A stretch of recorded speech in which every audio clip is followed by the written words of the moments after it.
Okay. And let me share this one. Okay. And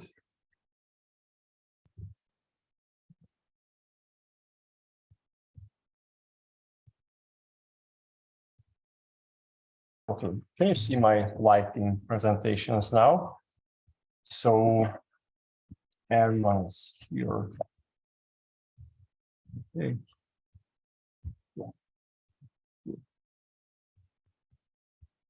So I would like start with the light and shadows.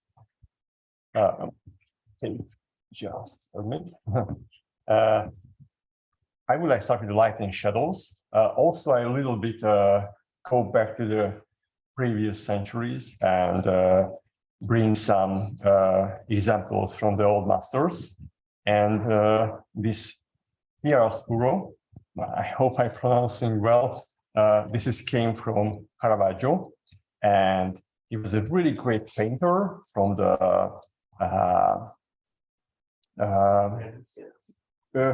a little almost, I mean, it's end of Renaissance, and this time started the Baroque part. So it's really in the edge, and somewhere we are counting from here that this Baroque style, when the shadows and the lights, it went to even more dramatic. Before that, if you check the images, it was a more smooth way for the old paintings. If you check Leonardo's paintings or the other Renaissance painters, it's a more smooth paintings.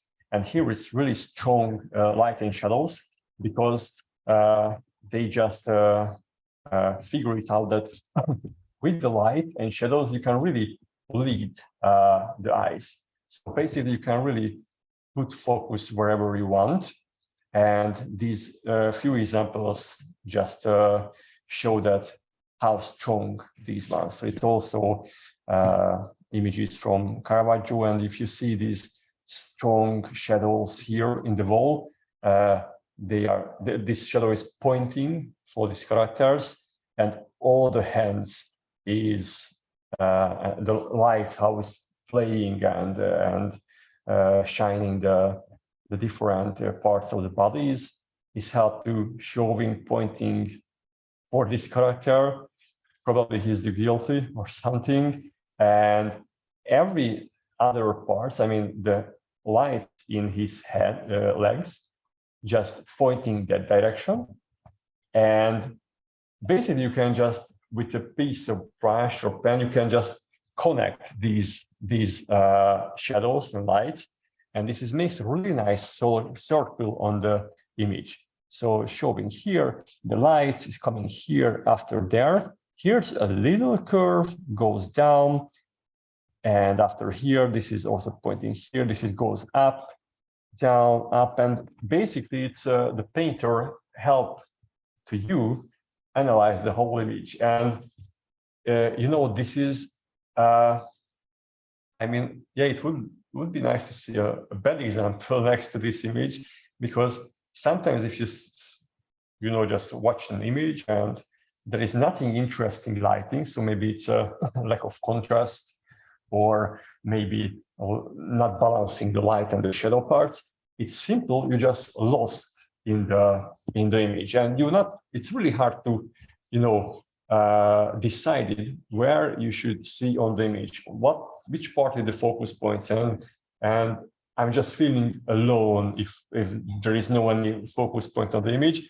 And at a certain point, I say, oh, that's shit, and I don't care that image. But if you playing with the lights and you take care of the shadow and the light balance, this is a really nice play that how easily you can read this whole image and really quickly look around that this is cool, and yeah, this is really similar than an exterior visualization.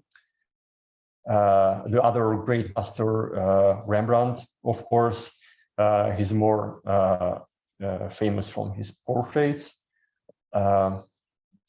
Here there is no that much play, I mean, play with compositions, but it's more about the balance of the bright parts and the shadow parts. So you can see the highlights is not so strong everywhere. So there are certain points. And if you check these images in small scale or just simply you blur your vision, it's really balancing. So if the right one would be more brighter parts, probably it would be too much. So this is the right amount of dark and bright. And also really good habit if you collect your images, maybe from the first time when you starting to working in. We will use Miro board. You will see it's really cool stuff. And there you can check your images in small scale.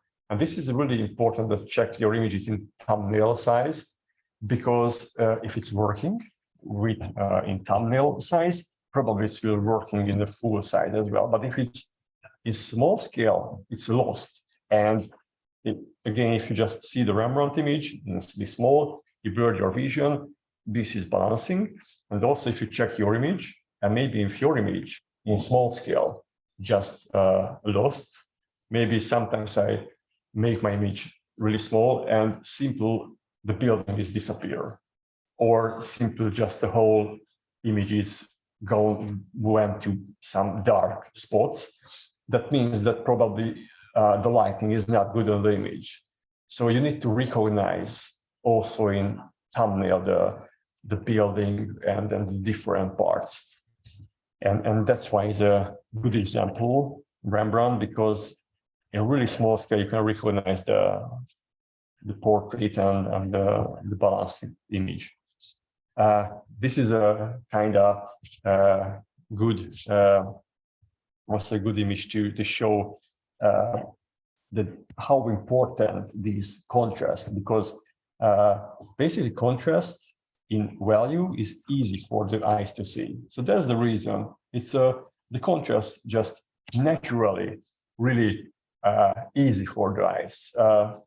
If you, I also just realized in the past weeks that my, when a child is born, his or her eyes is not so trained.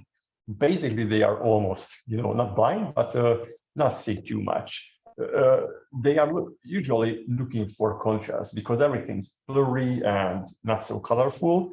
And this contrast, it's coming from when we are born. So also a few weeks child is looking for the contrast. If you show her, she or he, a contrast image, just really started to watching. But if you show a not so contrast image, it just really don't take care. It's really funny. But the contrast is when you are born is really important. And this is also when you see an image. The first thing what I'm saying that it's a little bit lack of contrast. Maybe put some levels. It gives some stronger shadows, and this is sometimes missing from the visualizations as well. Especially the raw renders is not so strong the contrast, and this is the biological reason why it's important, because it's a natural habit basically to looking for the contrast. What is a good lighting setup? It's simple, of course. And let's check the guidelines. We have a key light. Let's say this is the most intense. We can say this key light is the sun, the HDRI. The strong contrast is the focus points. So we can add the focus with these contrast. Artificial lights. Usually, you can add the interesting colors. Also mostly in interiors, but in exteriors also you can play with artificial light, and you can add interesting colors. Bounce and ring lights. This is shape objects with light, which means that maybe your building or your character is not it has not enough contrast or a little bit just, you know, fading with the background, you can simply use, let's say, fake lights to a little bit emphasize maybe even just a brush or a character or the building. Yeah, and the tricks, I will just show some really easy trick for these shadow planes. So I just found on the internet this really cool breakdown for lighting, and this is also could be fit for any kind of shot. So basically, if you want to break down a light setup, we have a environment sky, and the environment sky itself doing this lighting for the image. If we turn off everything else, we have just the sun. So this is the key light basically, because this gives the most intense lighting on the scene. Bounce floor light. So this is which is coming from the sun, hit the floor and bouncing back. So we can also counting with these lights. Bouncing table, which is just hit back from the table, and all of these bounce light could be helped by additional lights as well. So if you want to make it a stronger bounce light, you can just put in other lights there. But we will see an example for this kick light. This is how you can shape the objects better. For example, the shoulders, the head. It just helps to read better the different shapes. Windows, just nothing special. Some really small bounce light from the top. And this is the beauty. So if you count all of the lights, this is how it looks like a beauty shot. But this is a cool breakdown to see what kind of different lights we have, and we can take care differently each of these lights. Magic, yeah. So yeah, okay. So this is also really simple scene, let's say. So the sun impacts the floor with a distant light, which means maybe with the sun. And this creates a really dark room. So there is no enough light, let's say. So this is why it's good if you just simple place a V-ray plane light or Corona plane light, that really does not matter. So just helping to bounce in more light. And this is not a big cheating, let's say, because basically you just emphasize a little bit the light for the scene. And this give you some really nice bounce light, because in the render it's not 100% working well, these lights. And this is with the helper lights, the scene, so it's much more bright, and we can use it absolutely in the images. So feel free to help different parts of the image where you need more light. Just simply put another plane light and fake it a little bit there, because otherwise it will be too dark. And this small trick, what I mentioned, that if you have a aerial image and maybe there is no exact focus point, you can just simply create two shadow planes. It could be just a simple sphere or anything, and you can just play with these cloud shadows, and you can balancing the light and the shadow much better. And this is a really simple trick. Honestly, since in V-Ray 6 and Corona 9, it has this cloud feature, is not that much exist. So we can play with these shadows as well. I mean, this is really cool. Guys, have you ever used this new feature? No. It's really cool. So there is a option for these clouds generation or something. This is really new. And basically you can create this kind of effect. However, it's not that much, flexible, because here, if you do these plane lights, we can position wherever we want, but the generated one is a little bit more tricky, so that you can play with numbers and seeds, offset, but you can create something similar results. That's pretty cool. And yeah, it's also good that if you are thinking like a movie director, let's check this scene. So maybe if you watch this movie in the television or in the cinema, you see a really simple lighting that is coming from the windows, but if you check what's happening behind the scene, it's a lot of helper things. So extra lights, extra photo elements. So not only just a natural light. So it's also a lot of work to create a simple scene. And this is also what we are doing. So it's okay if you set your HDRI, but probably you need to a little bit add some extra lights as well if it's needed. Of course, not every time, but feel free to play with shadow planes or extra lights and stuff like that. This is also a really cool shot, coming the light from the back, but it needs a lot of, shadow plane, need a lot of extra helper things for the lighting to be really cool, because otherwise it will be too dark parts, too much lights here. And this is what we need to do as well in the images. So if something is too bright, we need to figure it out how we can maybe block a little bit here and there, or add a little bit here and there. And sometimes easier to play with these kind of planes than just simple, struggling with a HDRI and try to just fit only with that one. Yeah, and the thing should be made as simple as possible, but not only simple for the end of these presentations. Yeah, it was a quick lighting presentation, guys, that you can a little bit, thinking out of the box when you are writing the image.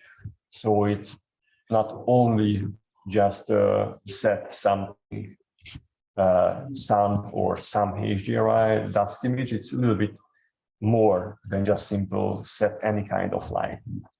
So, guys, do you have any questions for the lighting part? Okay, if not, I have some examples for also for the lighting, but I guess it's not here. Let me just find it. Just a second.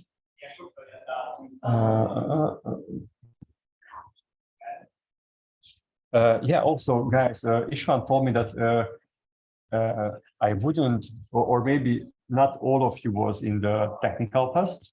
I maybe just missed to show where you can find these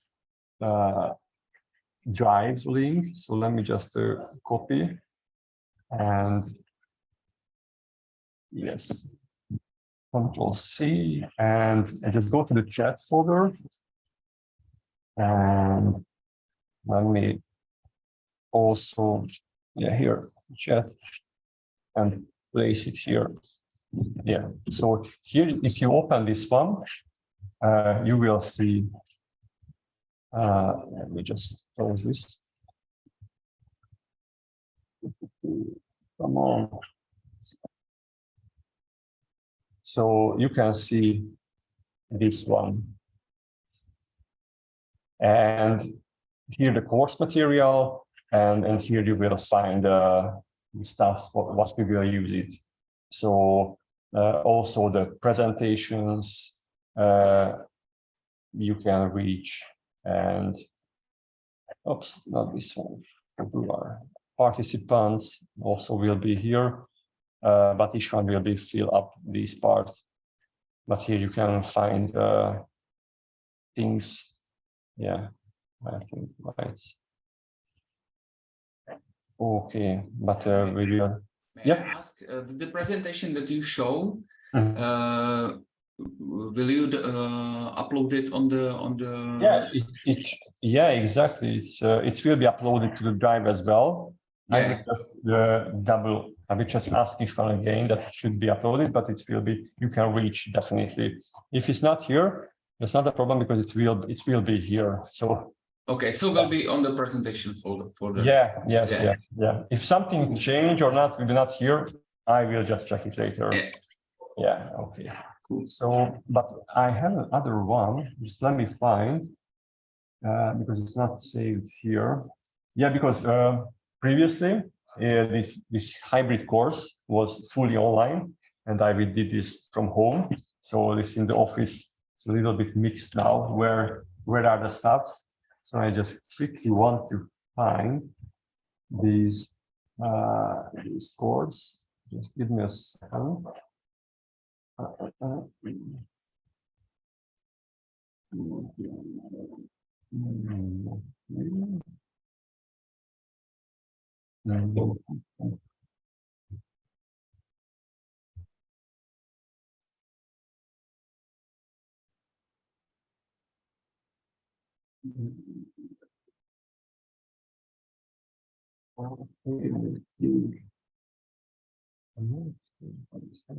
This one.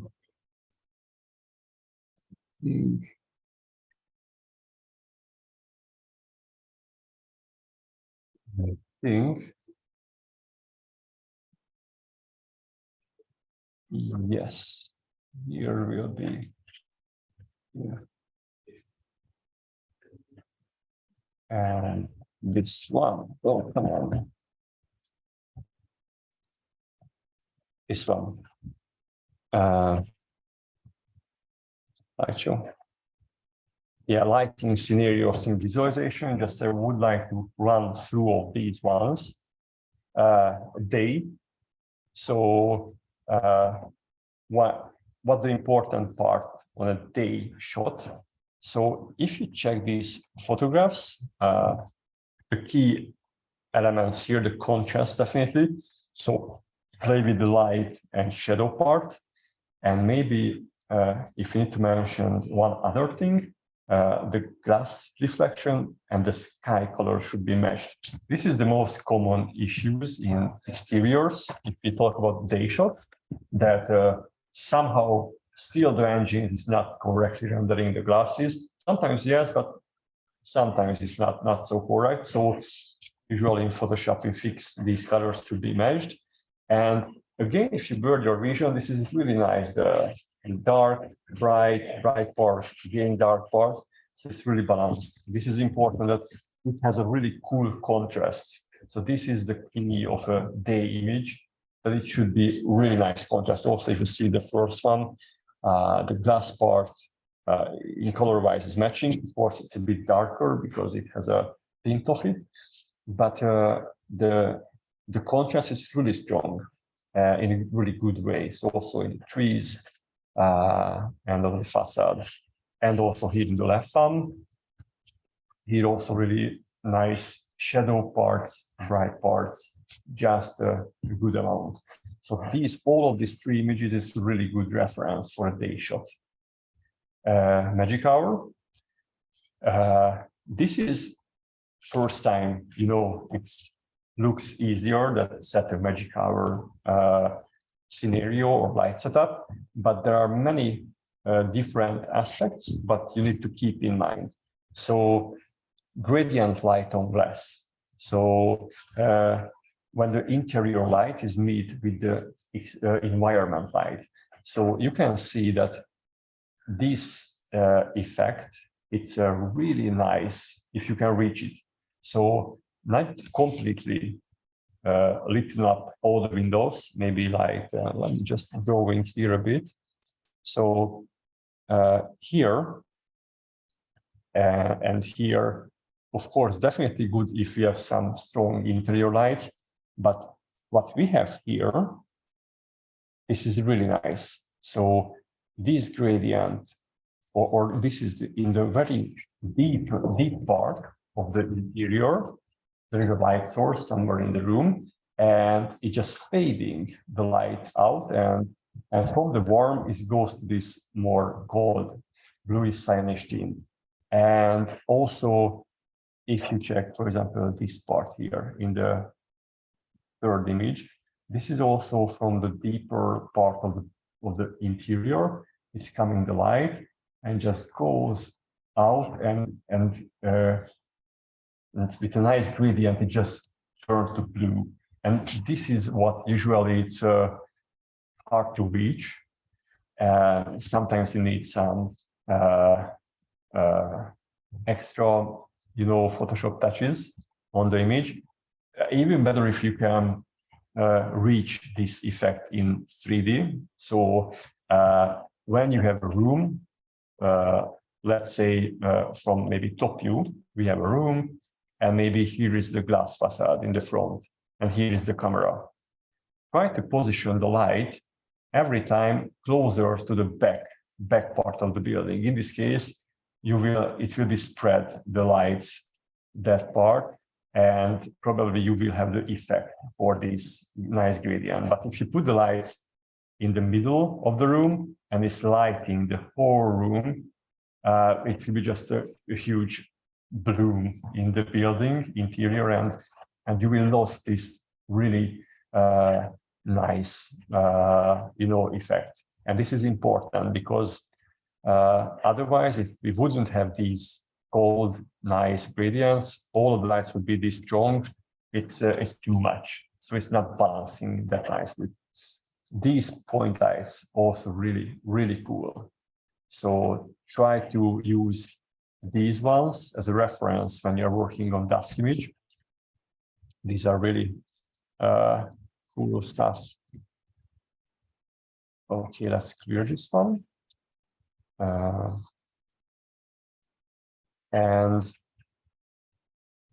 Here again, the gradient interior lights coming from the back part, and also creates this really nice gradient. So it's the same story. And usually when you're working on dusk image or night shots, try to build the lights from the bottom till the top. So maybe the more lights on the entrance lobby part, and if you go upper and upper, just put less and less light, and it just goes to blue. And this is also a really nice effect on dusk images. If you have character or any kind of object, it looks like a silhouette. So basically, the key when you put characters on a dusk exterior shots, it shouldn't be too detailed. And if your light is correct, in the correct position in the back part, basically all of the objects will be just a silhouette. And this is give you a really nice, easy contrast. And if you would put the lights top of this character, probably it will be lit up too much, and you would have too many details, which would just make some noise on the image. But this is really nice if you just create some silhouettes on the interiors. Fog images, kind of easy to reach, let's say, strong air perspective, which means less and less details in the background. And this is a good example. For example, let's check with this second one. So we need to imagine this air perspective that we can break down the image several parts. So we have these building here. This is the absolutely in the sharpness. Maybe this is the first one. And we can imagine this one as a card. So here is a card. This is the closest part for the camera. This is the one. The second one is somewhere, I think somewhere here, maybe this one. this. And this part is the second part from the camera, and this is go behind this one, and it's again get some air perspective, and maybe we have a third, maybe somewhere this one is just a small part. This is goes behind this one. Third, and the whole background with the sky is the fourth, and this is in the last one. And basically, from the second one, each and every get a color from the sky, and less and less details will appear on these cards. And the cool thing that every time is working the same, this air perspective. So the detailness and the sharpness, the shadows couldn't appear on the second board. And these details, which is much more less than the first one, couldn't appear here because it's much less and less. And this will give you this foggy atmosphere feeling. And this is working the same here. So we have a first board, we have a second and a third. And basically here as well, maybe here we can put that this is one in the road. Maybe, even you can create 5, 6 different boards, depends on what is the distance of your project. And maybe here, maybe there was another one, and the sky. And maybe this tree, basically the first. And the cool thing that V-Ray or Corona do the job for this, because if you set the area perspective or in Corona in the sky properties, it's working the same. So depends on the camera distance, it will give you this fog effect on it. But we will check it in the next how it's working. Also, when you have a tutorial for Photoshop, how you can reach it, but we will check that for another day. Yeah, that one for the fog tutorial and these lights, and I think, yeah, I think that's all. So I guess we can, or I can open the Max. Is it opened? Maybe not. And this is 22. Okay. And we can check this area perspective, how it's working. Guys, I think you are already used it, probably. Are you working with Corona or V-Ray, or what is the workflow? V-Ray. V-Ray. V-Ray too. Okay. Corona. Okay. So Corona, so mostly 50-50.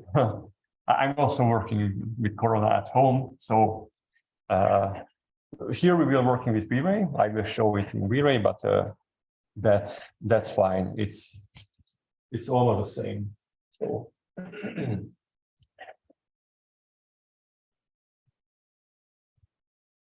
so I think we can merge the rest of the tutorials together, and because I will talk with